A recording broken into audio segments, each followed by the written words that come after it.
สวัสดีครับนาทิตครับสวัสดีครับสวัสดีครัค่ะบสวัสดีครับแม่ตุ้ยรอบ2เฮามื้อนี้อืมน้ำหาตะเลขดีเดียวเลยหาแนวทางให้ ครับผสิมอืมอืมนี่เอามาตามของหลวงปู่นะครับเนาะอืม ซี่เพิ่นอยากได้ไว้ดอก นี่เลยครับครับผมเพราะว่านี่ของเพิ่นบ่ไปซะแล้ว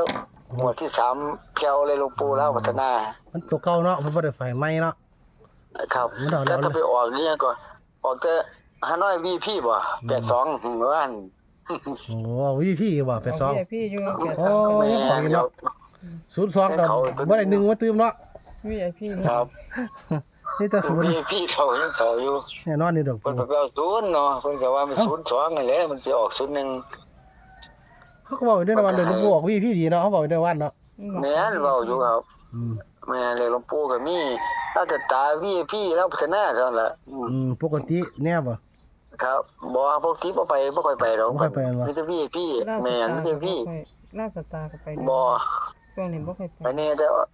VIP แหละครับแล้วสิมา ว่า ดี ก็เป็นช่วงดอกไม่เลี้ยงไม้กันเขาดีอยู่แล้วตา ทำไม เนาะ ลาบสตาร์เขาดีอยู่ หมายถึงว่าบ่ซ้ำตัวเก่า ครั เนาะ บ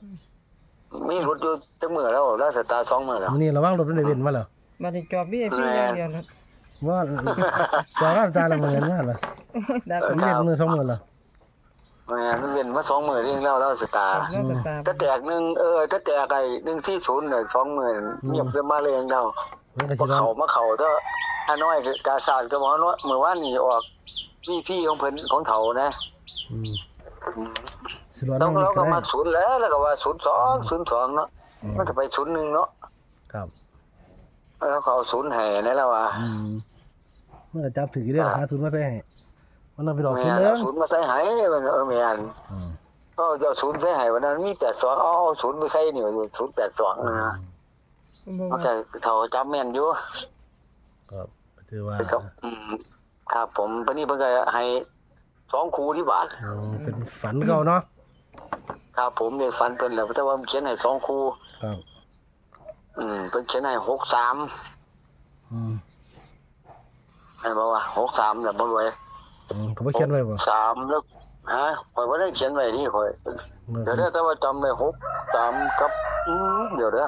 นั่นแล้ว ข่อยบ่ได้เขียนนี่ข่อยแบบว่าลืมไว้แท้ๆนี่เลยเพิ่นมา เฮ็ดสิแม่ดอกปอกพิมพ์ใส่โทรศัพท์พิมพ์ไว้แล้วก็เลาะแคปไว้ตัว เดี๋ยวเด้อแป๊บนึงเด้อเดี๋ยวบ่ต้องวางดอกมอรวยเดี๋ยวข่อยเบิ่งอยู่นี่ก่อนข่อยแคปไว้อยู่ แต่พิมพ์ใส่กระดาษพิมพ์ใส่โทรศัพท์แล้วก็แคปไว้ เดี๋ยวผมเบิ่งเขาเบิ่งเขาเดียวครับผมพิมพ์ไว้อยู่คนเป็นคนจำไว้ไปไว้ที่ข่อยก็ได้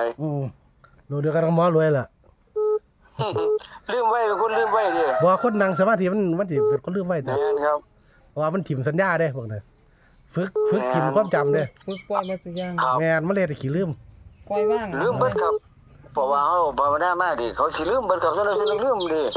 เขาเขียนหาหมอรวย เขียนหาเนาะเอ้า ครับ ลูกพ่อเที่ยมันนั่งซื้อกันเนาะขนาดไม่ต้องกันซุมื้อเนาะ แม่นครับ ผม ลื บ่ ม จับ ดิ ใส่ ครับ กัน บ่มันขึ้นบอกดีนี่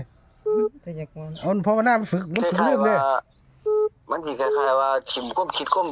หยังความจำทั้งเบิดเด้ครับภาวนา เจ้าว่าให้ปล่อยว่างเนาะ แม่นครับว่าสิลืมเด้ทั้งเที่ยผมโทรศัพท์ว่างไว้นี่หาอ้อมบ้านเฮียนก็บ่พอเด้ แม่น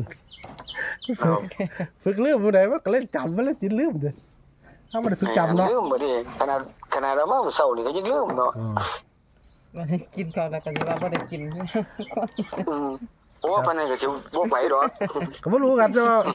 ของนั่งสมาธิเลยเป็นสั่นแม่มันเดี๋ยวเป็นคนขี้ลืม ครับลืมก็เป็นคนลืม เขาให้ ลืม ปล่อ ไว้ ย ค ว่า รั ง บ เห็นบ่ปล่อยว่างตัวนี้ ลืมใครเป็นลืมสัญญาเก่าลืมสัญญาเนี่ยนะว่าเฮา แม่นบ่มีสัญญาความจำครับ เพราะนั่งสมาธิเขาไปขึ้นหาของเก่าไว้เด้ แม่น เขาจะปล่อยออกเด้ว่าได้มานั่งขึ้นหามันน่ะนะเอาไงฝึกถิ่มเนาะให้บอกเนาะ แน่ตัดทิมครับความคิดอีหยังก็ซ้ำความหลังความเก่าบ่มีผ่านไปแล้วคือผ่านไปบ่กลับมาคิดอีก มันฝึกจังซั่นนะครับเลยขี้ลืมไปหน่อย ครับผม หลวงปู่เห็นแล้วเนาะจำได้บ่เนาะ ครับผม ก็คือ6375แม่นบ่ แม่นครับ 6375การแรก93เนาะไปสิเนาะ ครับผมคำนั้นแหละครับ ระวังเด้ออาจจะเป็นลาวสตาร์ก็ได้ ครับ ผม แล้วก็น้อยพี่บ่ ครับ น้อยพี่น้อยยังแน่อีกมีบ่ ทั้งนั้นแล้วครับ โอ้ราชสตาร์ VIP เนาะส่วนใหญ่บอกดีเนาะ ครับผม กับมือได้ไม่ได้พัฒนาแม่น ค บ่ รับ ตามนี้เด้อนะครับเลขหลวงปู่ครับ บ่รู้ว่าเป็นบ่เนาะคือ637593นี่แหละ ค่ะ ผู้ใดเคยนั่งสมาธิเป็นคือหมอรวยบ่หรือขึ้นไปเองก็บ่รู้กันเด้อ ก็บ่มีผิดมีถูกเนาะต้องถามหลายๆคนผู้เคยเฮ็ดนะ ค่ะ เป็นนางสมาธิเป็นคนขี้ลืมบ่เนี่ยนะเป็นคนลืมไว้บ่ก็บ่รู้ว่าหมอรวยเป็นซั่นนะแต่ทิศก็เป็นคือกันแม่นบ่ ครับ เป็นคนขี้ลืมแม่นบ่ลืมไว้บ่ ครับลืมไว้ เออ เจ้าผู้สาวก็ลืมมาดิจำในมื้อนี้มื้ออื่นลืมมาดิ เดี๋ยวเฮ้ย ดีได้อเนาะ เออ บ่แบบเราไหมจำไปเริ่มดีเด้อ นะครับก็ลองเบิ่งที่หลวงปู่ประมาณนี้ล่ะผู้ใดมีความเห็นต่างเรียงนั่งเนี่ยก็สมาธิเนี่ยก็ลองคอมเมนต์เข้ามาปรึกษากันหาเรื่องกัน ไม่เสียง ค กั รั น บ เด้ ผม ให้คุยปรึกษา ครับ คือข่อยบ่เป็นเด้ล่ะก็คือจำแม่นแต่ว่านั่งเลยว่าเนี่ยก็สิถึงเป็นภาพโลกไอ้เสมอซื้อ ครับ ก็จะได้เถียงเอาก็จะว่าเอาไปบอกเขาเป็นไอ้เสมอซื้อหรอกก็สิบ่แม่นดอกเป็นเฮาสองคนนั่นล่ะก็สิว่านะ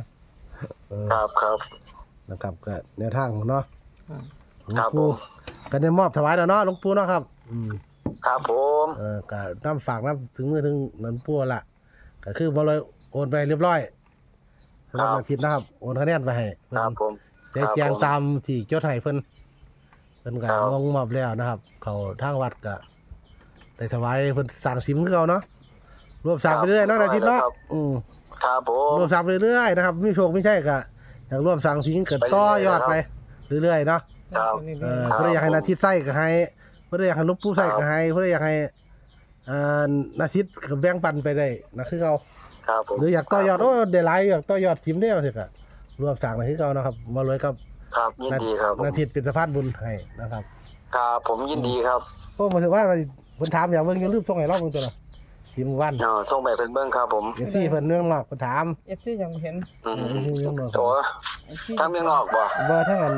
นอกเวยทางจังซี่ล่ะพวกเขาเจ้าพี่ อืม ที่มานี่ล่ะเฮาก็บ่ทันส่งให้เจ้าอยู่ กระส่งไปเพิ่นเบิ่งนั่นแหละ วาดไว้ทายค่าเห็นเรียกว่าก็ลืม ครับครับเดี๋ยวผมถ่ายส่งไปให้ก็ได้เอาสดๆเลิศ ทายสวยๆงามทายงามมาให้พี่น้องเบิ่งเนาะโอ้ ๆครับผม ได้ พอรวยช่วยไปเจ้าถ่ายไปละมั้ง ก็ทายอยู่แต่ว่าข่อย เห็นอยู่ดิ ทายอยู่ว่าถ้าเดี๋ยวลงอยู่ว่าสิทายลงให้ FC เพิ่นถามเบิ่งอยู่ ครับผมครับ นี่ล่ะมันสร้างจริงเฮ็ดจริงนะสร้างจริงเฮ็ดจริงเนาะแต่ว่าก็ถือบ่ได้เฮ็ดทันทีทันใดพอยังเพราะว่ามันเป็น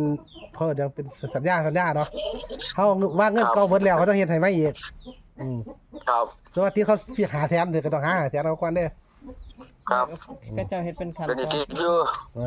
ครับตัวนี้ติดอยู่500,000เลยครับ แม่นบอกว่าคือเดาแม่นเด้อ มันได้3แสนเนาะมันเขาเนาะ ครับ ต้องหาอีกจัก2แสนเขาจังสิเฮ็ดต่อให้ โอ้บัดเฮาก็หาแสนว่างเขาปึ๊บเขาจะสิสั่งไว้แล้วเป็นจังจังบาทเฮาก็ต้องหาให้เขาขึ้นเลยวัน ครับแบบนั้นครับ เขาเจ้าเฮ็ดมีสัญญา มีแบบใครว่า ครับสัญญาครับ สัญญาคือว่าเขาจะฐานหลวงพ่อผมเฮ็ดอันเสาเข็มฮอดนี่เท่านี้เป็นเงินเท่านี้หลวงพ่อก็มาให้เขาจะต่อเป็นข้านเป็นหยังสิต่อไปอีกจังซี่เนาะ ไปใช้ก่อนเดี๋ยวไปหา ครับมันเป็นใครว่ามันเดี๋ยวค่อยต่อนะ เฮ็ดที่เขาสร้างหมู่บ้านเป็นอันนั้น มื้อนี้ขึ้นโค้งแล้ว ครับ ขึ้นโค้งขึ้นยังวันนี้คือ5แสนถ้าต้องหาเงิน5แสนไปเขาขึ้นเบิดก่อนเขาต้องเฮ็ดอันไม่ต่อเขาอีก ต้องสิต่อไปอีกขั้นตอน ครับผม วันนี้เขาต้องหาเงินจ่ายต่อไปอีกจังซี่นะ มันเป็น ครับ เขาบ่แม่นเขาถ่ายเขา10ล้านทีเดียวสิบ่แม่นเด้ บ่นี่มันบ่ได้เฮ็ดเนี่ย เขาเฮ็ดแบบนี้เนาะนาทิตย์บ่ ครับผม เอาเข้าใจแล้วครับผมขอบคุณอาทิตย์หลายเด้อนะครับอยู่ซี่ผู้ใดจงหมานก็ ครับผม รวมเลยเนาะสั่งซิม ครับ ถวายหลวงปู่ถวายครูบาอาจารย์นี่แหละติดต่อเขาได้ ครับผมครับผม สวัสดีครับ สวัสดีค ครั รั บบ สวัสดีครับ หลวงปู่ให้มาแล้วเนาะ63 75 93ตัวกันเนาะโชคให้มานำนาทิตย์เด้อนะครับเรียกรายวันน้อยลาคือเก่าล่ะช่วงวันๆสวัสดีครับ